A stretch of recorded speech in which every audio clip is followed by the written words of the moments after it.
전능하사 천지를 만드신 하나님 아버지를 내가 믿사오며 그 외아들 우리 주 예수 그리스도를 믿사오니 이는 성령으로 잉태하사 동정녀 마리아에게 나시고 본디오 빌라도에게 고난을 받으사 십자가에 못 박혀 죽으시고 장사한 지 4일 만에 죽은 자 가운데서 다시 살아나시며 하늘에 오르사 전능하신 하나님 우편에 앉아 계시다가 저리로서 선자와 죽은 자를 심판하러 오시리라. 성령을 믿사오며 거룩한 공의와 성도가 서로 교통하는 것과 죄를 사하여 주시는 것과 몸이 사는 것과 영원히 사는 것을 믿사옵나이다. 아멘.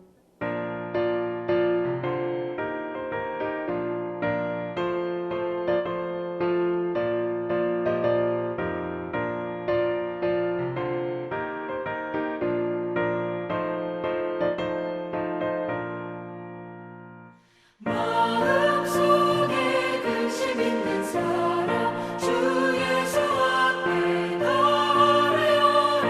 슬픈 마음 있을 때에라도 주 예수께 아뢰라. 주 예수 앞에 달아여라. 주 우리의 친구니 무엇이나 근심하지 말고 주 예수께 아뢰라. 눈물 나며 깊은 한숨 쉴 때 주 예수 앞에 달아여라. 은밀한 죄 내게 있더라도 주 예수께 아뢰라. 주 예수 앞에 달아여라. 주 우리의 친구니 무엇이나 근심하지 말고 주 예수께 아뢰라.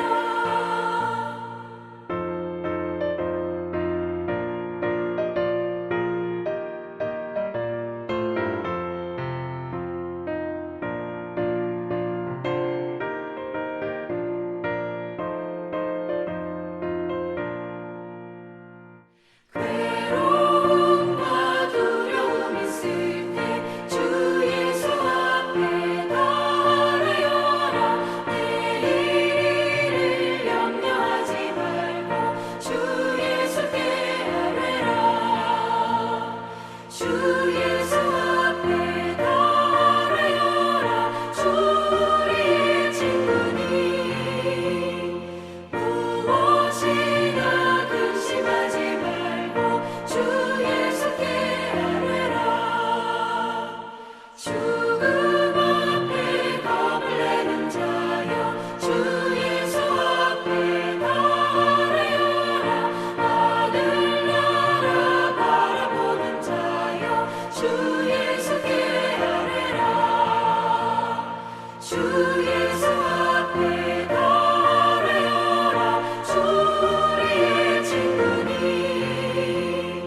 무엇이나 근심하지 말고 주 예수께 아뢰라. 다 같이 기도 드리시겠습니다. 사랑이 많으신 하나님 아버지 주님 감사합니다.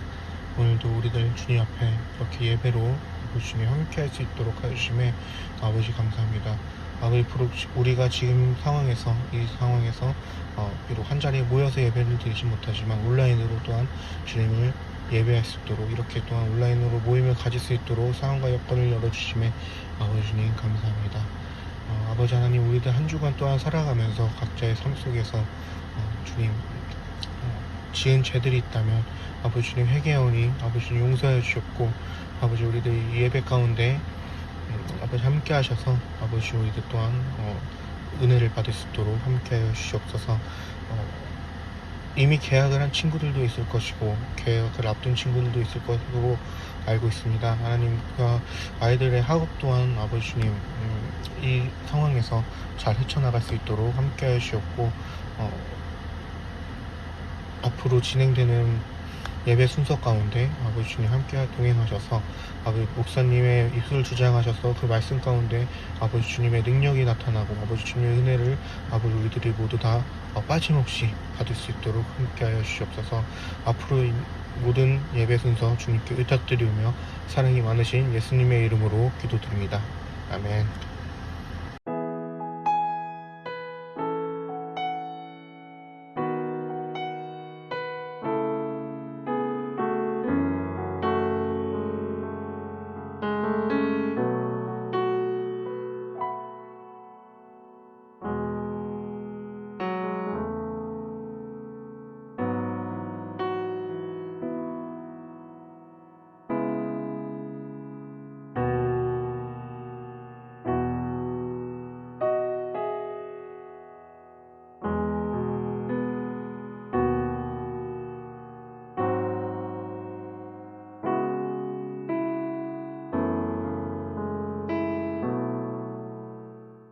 안녕하세요, 친구들.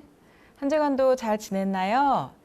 이번 주 개학한 친구들이 꽤 많던데 2학기를 시작하는 한 주간이 어땠는지 모르겠네요. 개학이라는 말에 한숨부터 내쉬던 친구들의 모습이 계속 맴돌더라고요. 방학 동안 조금 느슨하게 지낼 수 있었는데 다시 규칙적인 학교 생활을 회복하는 거, 공부에 대한 압박, 또는 친구들에 대한 걱정들, 입시 등등 각자 고민들이 다 있을 것 같아요. 여러분, 이때를 위해 예수님께서 8월 한 달 동안 제자의 신앙에 대해 가르쳐 주시고 우리를 준비시켜 주신 거라 믿어요. 그동안 주신 말씀을 기억해 보면서 찬양과 기도로 어려울 때마다 하나님을 찾고 주님과 상의하며 2학기 학교 생활도 잘 보낼 수 있기를 진심으로 축복합니다. 네, 오늘은 마가복음 12장 본문을 통해 헌금의 고백이라는 제목으로 함께 말씀 나누겠습니다. 우리 친구들은 꿈이 뭘까요? 좋아하는 것, 잘하는 것을 바탕으로 내가 그 일을 하면서 만족스럽고 성취감도 느끼고 동시에 다른 사람들에게도 기여할 수 있는 그런 꿈이요. 꿈, 진로, 직업, 미래 다 비슷하게 묶어 사용하고 싶은데요. 꿈을 그려보고 찾아가는 우리 친구들에게는 이건 너무나 중요한 주제이죠. 이 이야기도 할 기회가 있었으면 좋겠네요. 아직 내가 꿈이 뭔지 모르겠다 하는 친구들은 이 4가지 요소들, 좋아하는 거, 잘하는 거, 내가 만족과 성취감을 느끼는 거, 그리고 남들에게 도움이 되는 것, 이 부분들을 생각해 보면서 하나님께 물으며 또 찾아갈 수 있기를 바라요. 남들 보기에 탁월해 보이거나 또 대단해 보이거나 그런 것이 아니라도 괜찮아요. 꿈은 남들에게 뽐내고 자랑하기 위해 꾸는 게 아니거든요. 내 삶을 의미 있게 채우고 풍성하게 살게 하기 위한 하나님의 선물이랍니다. 하나님은 우리 모두에게 각자가 꿈꾸며 살 수 있도록 달란트를 주셨어요. 구하는 친구들은 반드시 받을 거고요. 찾으려고 하는 친구들에게는 꼭 찾게 해주신답니다. 그런데 사실 요즘 이 질문에 선뜻 대답이 나오지 않아요. 하나님께서 우리 각 사람에게 맡기시고 기대하시는 일이 있는데 요즘은 그 일을 찾기보다 돈을 벌기 위해 직업을 선택하려는 흐름이 더 강한 것 같아요. 나만이 할 수 있는 일, 꼭 하고 싶은 일을 찾기보다 더 많이, 더 안전하게 돈을 버는 진로에 관심이 집중되는 면이 있는 것 같아요. 물론 그런 걸 무조건 비난할 수는 없어요. 요즘 다음 세대들이 점점 불안정한 사회 분위기로 인해서 생활이 또 생계로 생존으로 아슬아슬하게 내몰리고 있는 게 현실이거든요. 내가 하는 일의 의미와 가치가 돈으로만 환산된다는 게 참 안타까워요. 그만큼 돈의 힘이 참 센 것 같아요. 그래서 요즘 꽤 많은 친구들이 꿈을 물어보면 돈 많이 벌고 싶다고, 유튜버, 건물주라고 말하는 경우가 많거든요. 또 요즘은 주식에 대한 관심이 늘어나면서 어렸을 때부터 주식 투자를 배워야 한다 하고 배우는 사람들도 있더라고요. 거의 돈을 버는 거에 집중되어 있는 것 같아요. 그런데 우리는 돈을 잘 버는 것을 배우는 것도 중요하지만 돈을 잘 쓰는 것도 반드시 배워야 해요. 확실히 돈은 사람을 움직이게 하는 큰 힘 중에 하나인 것은 분명한 것 같아요. 아마도 돈으로 할 수 있는 게 많다고 생각하니까 그렇겠죠? 맞아요. 저도 사실 돈 좋아해요. 돈을 안 좋아한다고 말하면 거짓말이겠죠. 저도 솔직히 돈이 좀 많이 있었으면 좋겠어요. 돈은 매우 유용하고 쓰임이 많죠. 그래서 동시에 위험한 측면도 많답니다.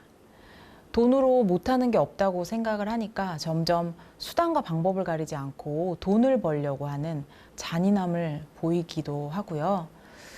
분명 돈은 우리 삶에 필요한 걸 얻게 해주는 유용한 수단이긴 한데 돈에 자꾸 마음이 사로잡혀서 그게 점점 목적이 되면서 거꾸로 사람을 도구로 전락시키는 모습을 보게 되는 것 같아요. 세상에는 돈 많은 사람을 좀 더 높게 보고 돈이 없는 사람은 좀 아래로 보는 그런 관점이 있어요. 이는 매우 어리석고 위험한 일이랍니다. 사람의 생명의 가치는 절대 돈으로 따질 수 없는 거예요. 예수님은 이 일에 매우 분개하십니다. 오늘 본문에서도 사람들의 이런 돈에 대한 태도가 그대로 드러나 있어요. 39절, 40절 함께 읽겠습니다. 회당의 높은 자리와 잔치의 윗자리를 원하는 서기관들을 삼가라.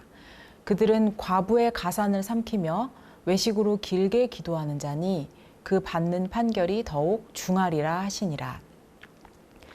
여기 나오는 서기관들은 하나님의 율법에 대한 지식이 많은 거의 신학 박사 정도 되는 사람들이에요. 그런데 예수님은 그들을 묘사하시기를 높은 자리와 잔치의 윗자리를 원하는 자들이다. 그들을 멀리해라, 조심해라 라고 말씀하세요. 그들은 스스로 하나님의 율법을 많이 안다는 것을 자랑하면서 자기들을 특별한 사람으로 대접하길 원했어요. 그래서 긴 옷을 입음으로 자신들을 다른 사람과 다르다 또 구별하고 치장하기를 즐겼고요. 요즘 같으면 특권층이라고 티를 팍팍 내면서 명품을 치장하고 고급 스포츠카를 타는 정도? 그러려니 얼마나 돈이 필요했겠어요. 결국 그 돈이 어디서 나냐면 성전에 들어오는 헌금이었어요. 그 돈을 착취하는 대상이 바로 과부와 같은 가난한 성도들이었고요. 조금 빼앗아가는 정도가 아니라 과부의 가산, 한 집안의 재산을 통째로 개걸스럽게 먹어버렸다라고 표현하시면서 예수님이 화가 많이 나셨답니다. 율법을 안다는 자들, 그들이 받는 심판이 더 무거울 것이라고 분명하게 말씀하세요. 신앙인이라고 하면서 껍데기, 이름만 가진 서기관들의 불신앙과 오만한 태도뿐만 아니라 자신들의 이익을 위해서 다른 사람들을 이용하는 것은 예수님의 심판을 피할 수 없는 죄의 모습이랍니다. 오늘 본문은 물론 헌금에 대한 이야기지만 돈에 국한된 이야기는 아니에요. 종교인이라고 불리는 자들에 대한 엄중한 경고이고 이런 분위기에서 예수님은 오늘 말씀을 통해 신앙을 실천하는 모습의 한 부분으로서 헌금을 말씀하십니다. 즉 헌금은 우리의 신앙을 고백하는 것입니다. 41절에 예수께서 헌금함에 대하여 무리가 어떻게 헌금함에 돈 넣는가를 보실세 라고 기록되어 있는데요. 예수님은 어떻게 넣는가를 주목해서 보고 계셨어요.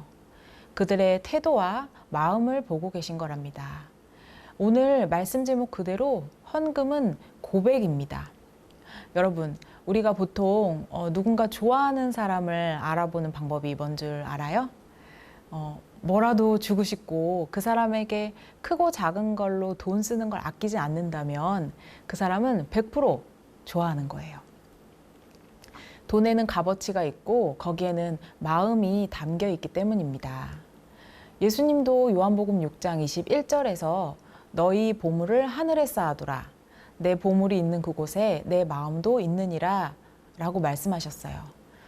실제로 돈은 많은 걸 보여줘요. 전에 송은이 씨, 김숙 씨가 진행하는 영수증이라는 프로그램이 있었거든요. 사람들이 사용한 영수증을 쭉 보고 어디에 돈을 많이 쓰는지 그걸 보면 그 사람이 어떤 사람인지, 무엇을 중요하게 여기는 사람인지 그런 게 너무 잘 드러나더라고요. 사람들의 소비 패턴을 분석해주고 돈을 좀 규모 없이 쓰는 사람에게는 스투핏 하고 경고해주는 프로그램이었는데 너무 정확해서 살짝 소름 돋을 정도였어요. 사람들의 영수증을 보면 정말 그 사람의 가치, 인격까지도 드러나는 것 같더라고요. 사실 저 자신도 결코 자유롭지 못하지만 그래서 우리는 하나님의 말씀에 우리 자신을 더 조율해야 합니다. 헌금은 하나님이 내 삶의 주인이시고 돈이 나를 움직이는 내 삶의 주인이 아니라는 믿음의 고백이자 또 돈을 바르게 사용하는 좋은 훈련이랍니다. 그렇다면 돈이 없으면 신앙 고백을 못하나? 앞서 말했지만 헌금은 돈에 국한다는 얘기가 아니에요.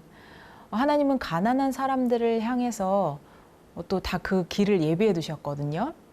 우리 하나님이 얼마나 좋은 분이신지 원래 제사 지낼 때 소나 양을 잡도록 되어 있는데 그럴 형편이 되지 않는 사람들에게는 비둘기를 잡으라고 말씀하셨고 또 그것도 사정이 안 되면 고운 가루로 제사를 대신하라고 하셨어요.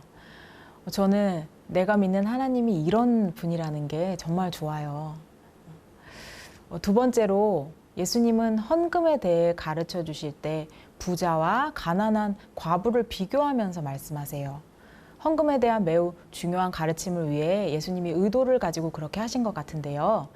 41절 어떻게 헌금함에 돈 넣는가를 보실세 여러 부자는 많이 넣는데 한 가난한 과부는 와서 2렙돈 곧 한 고드란트를 넣는지라. 부자와 가난한 과부, 부자의 많은 돈과 가난한 과부의 2렙돈을 비교해서 말씀하세요. 이 2렙돈, 한 고드란트는 제일 작은 단위의 동전이에요. 2렙돈은 당시 하루 일당의 64분의 1 정도라고 해요. 한 끼 식사 정도가 된다고 하는데 요즘 돈으로 한번 환산을 해보면 대략 요즘 최저임금이 9,160원 정도거든요. 8시간을 종일 일한다고 하면 73,000원 정도가 하루 일당이 될 텐데 여기에 64분의 1은 계산하니까 1,145원이더라고요. 한 끼 제대로 된 식사가 아니라 그냥 삼각김밥 2개 정도인 거죠. 헌금의 액수를 이야기하기 전에 예수님이 왜 헌금함에 돈 넣는 거를 보고 계셨는지를 알아야 하는데요. 당시 성전에는 입구마다 헌금함이 13개나 있었다고 해요. 각각 용도가 다르고 헌금함은 나팔 모양으로 되어 있는데 이유가 있어요. 입구가 넓어서 헌금을 넣기가 쉬웠고 당시는 화폐를 사용했잖아요. 다 주와 동전이었기 때문에 화폐가 나팔의 좁은 통로를 통과하면서 쨍그랑 소리가 났대요. 작고 가벼운 소리가 나면 적은 금액을 낸 거고 동전 부딪히는 소리가 크고 무거운 소리를 내면 많은 금액을 냈다는 걸 주변에 널리 퍼뜨릴 수가 있었던 거죠. 그러니 부자가 어깨에 힘을 팍 주면서 헌금을 많이 내요. 그때 소리가 요란하게 났겠죠? 그 소리를 듣고 헌금함을 돌아다보지 않을 수 없는 그런 상황인 거죠.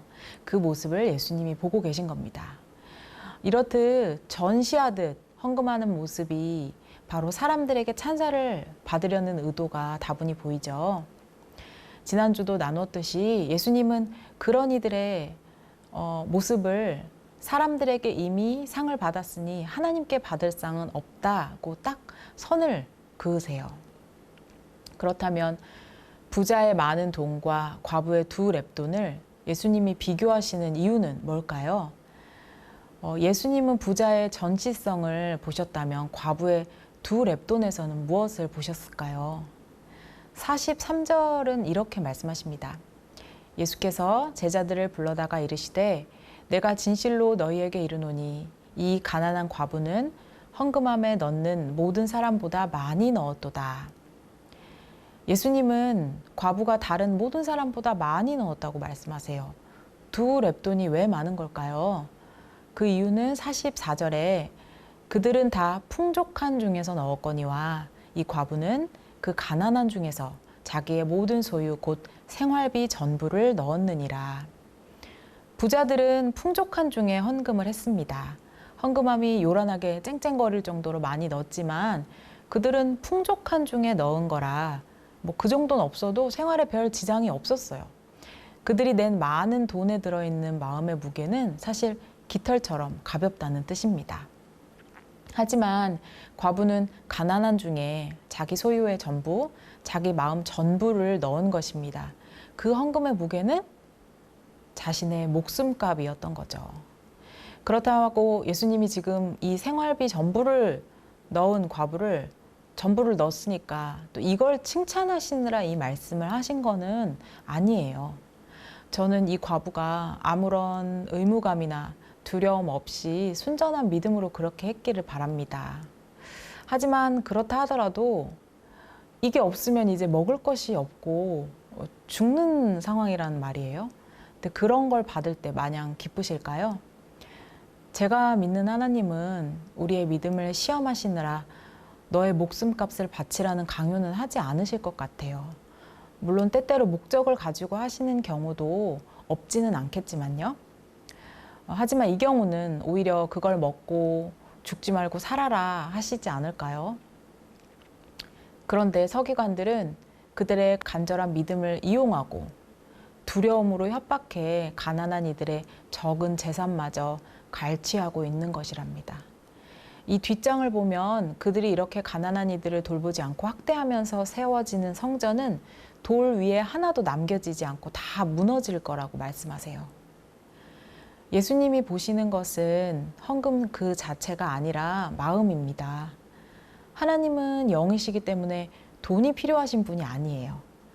우리가 많이 드린다고 하나님의 형편이 나아지고 또 적게 드린다고 위기감을 느끼는 분이 아니세요. 그건 순전히 우리 자신을 위해서 허락하신 은혜의 수단입니다. 헌금은 돈에 우리 삶의 통제권을 맡기지 않는다는 적극적인 신앙의 실천이랍니다. 우리가 하나님을 주인으로 인정하고 고백하는 행위이기에 하나님은 우리의 마음을 원하시는 것이랍니다. 그러니 헌금은 자기가 가진 만큼 자기가 할 수 있는 수준대로 마음을 드리면 된답니다.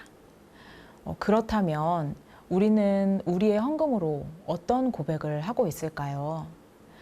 요즘 코로나로 인해 비대면이 길어지면서 더욱 자율성에 맡겨진 부분이죠. 확인도 개수도 할 수 없어요, 저는. 어느 면에서는 매우 성경적이에요. 헌금은 자발성이 중요하거든요.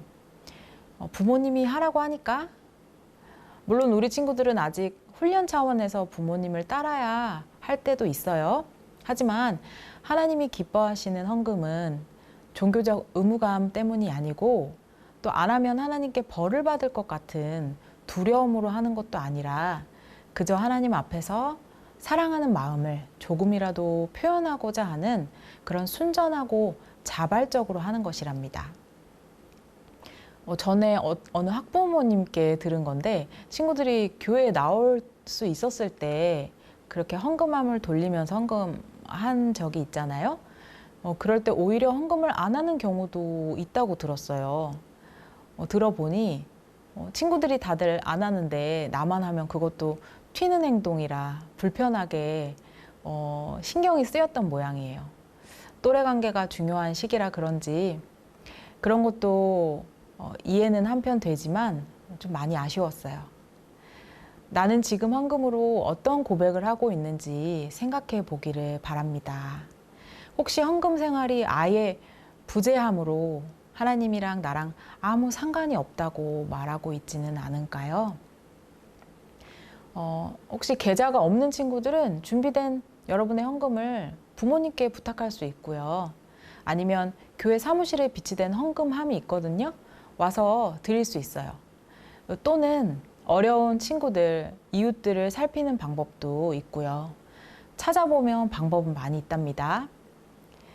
저 이 말씀을 준비하면서 이 찬양이 계속 떠올랐어요.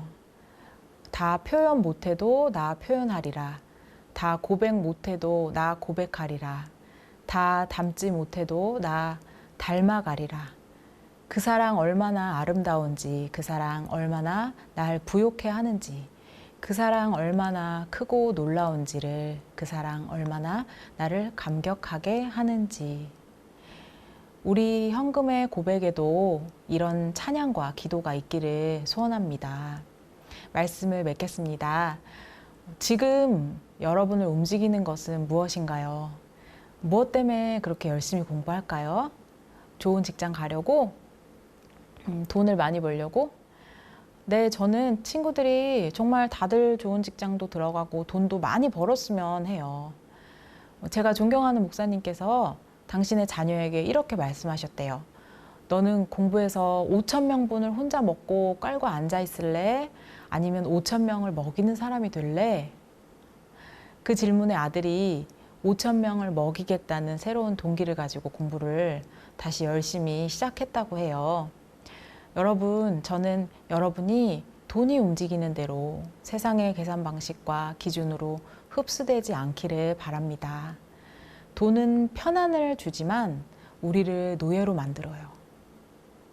예수님은 돈의 속박으로부터도 우리를 구원해 주시려고 십자가에 지셨답니다.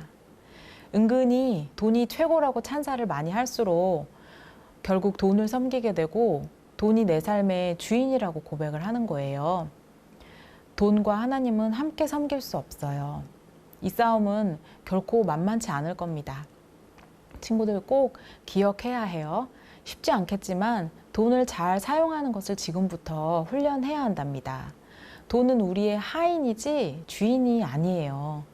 돈에게 주인 자리 내주지 말고 오히려 돈을 잘 이용해서 나뿐 아니라 다른 사람들의 삶까지 부요하게 하는 하나님의 뜻을 이루는 멋진 하나님의 청지기가 되기를 진심으로 축복합니다. 헌금은 하나님을 주인으로 선포하는 믿음의 고백이자 하나님을 사랑한다는 사랑의 고백이에요. 작은 정성이라도 준비하여 하나님께 드릴 때 그 사랑의 고백을 하나님은 너무나 뛸 듯이 기뻐하실 것입니다. 그리고 사랑하는 자녀에게 하나님은 아낌없이 사랑과 은혜를 부어주실 줄을 믿습니다. 함께 기도하겠습니다. 오늘 말씀을 통해 하나님께서 우리에게 원하시는 헌금에 대한 태도와 마음을 배웠습니다. 우리가 가진 것 중에 진실로 하나님으로부터 받지 않은 것이 하나도 없습니다. 그럼에도 하나님, 세상은 돈과 힘으로 움직이고 우리에게 돈이 최고다라고 유혹하고 그 소리에 저희는 흔들립니다. 우리의 연약한 믿음을 신실하신 주님께 붙들어 두기 원합니다. 주님, 세상의 방법이 아닌 하나님의 방법으로 행복하고 정직하게 살아가는 우리 모두가 되게 하여 주세요. 우리가 드릴 수 있는 것으로 정성껏 헌금을 준비하여 하나님을 사랑하는 마음을 아낌없이 표현하는 참된 제자가 되게 하여 주세요. 돈을 버는 훈련, 또 잘 사용하는 훈련을 통해 하나님의 청지기로 준비되게 하옵시고 무엇보다 우리의 돌봄과 도움이 필요한 이웃들을 돌아보는 부요한 마음을 주셔서 주님처럼 사람을 살리는 자가 되게 하여 주시옵소서. 사랑하는 우리 주님, 다 닮지 못해도 닮아가기를 소원하며 예수님의 이름으로 기도합니다. 아멘.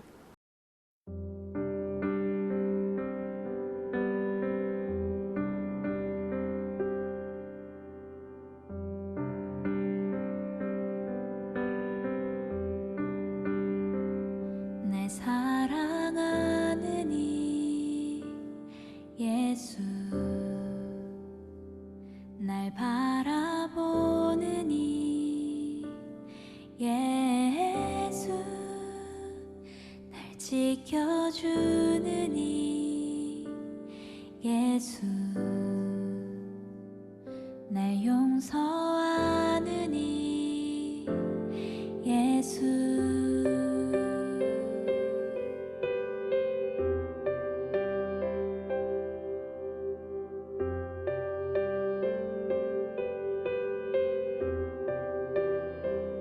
날 사랑하는 이 예수, 날 바라보는 이 예수,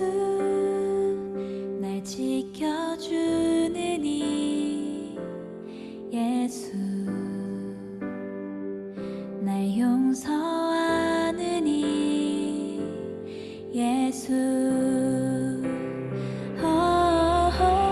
날 위해 죽으신 그 사랑 놀라워 영원할 수 없는 그 사랑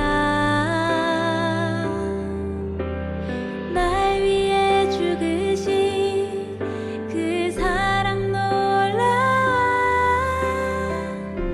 날 사랑하는 이 예수 날 위해 죽으신 그 사랑 놀라워 영원할 수 없는 그 사랑 날 위해 죽으신 그 사랑 놀라워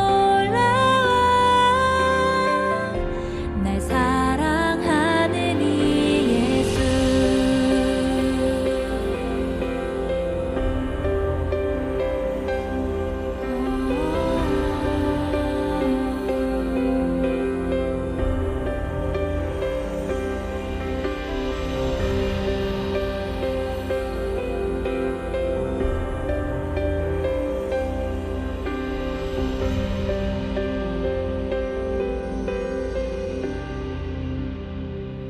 날 사랑하는 이 예수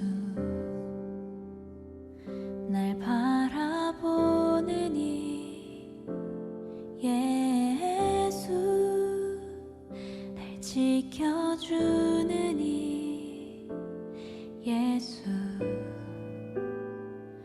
날 용서하는 이 예수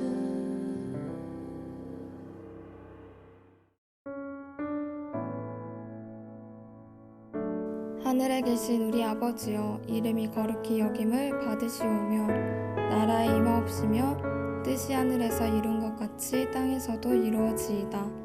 오늘날 우리에게 일용할 양식을 주옵시고 우리가 우리에게 죄 지은 자를 사하여 준 것 같이 우리 죄를 사하여 주옵시고 우리를 시험에 들게 하지 마옵시고 다만 악에서 구하옵소서.